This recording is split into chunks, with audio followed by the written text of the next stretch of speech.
أول ما يسقط عنك عند موتك هو اسمك.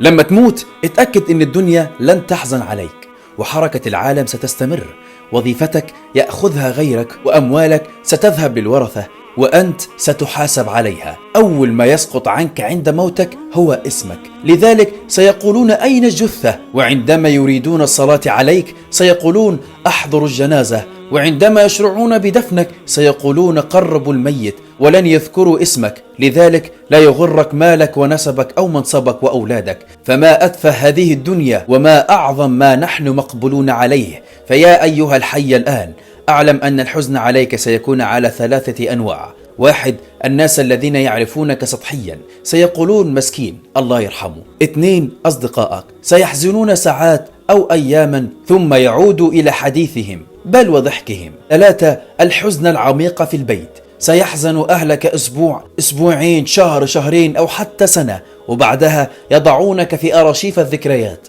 انتهت قصتك بين الناس وبدأت قصتك الحقيقية وهي الآخرة. لقد زال عنك الجمال والمال والصحة والولاد، فرقت الدور والقصور والزواج، ولم يبقى معك إلا عملك. والسؤال هنا: ماذا أعددت لقبرك وآخرتك من الآن؟ هذه حقيقة تحتاج إلى تأمل. لذلك أحرص على الفرائض، النوافل، صدقة السر، عمل صالح، صلاة الليل، حسن الخلق. أعوذ بالله من الشيطان الرجيم. وذكر فإن الذكر تنفع المؤمنين. صدق الله العظيم.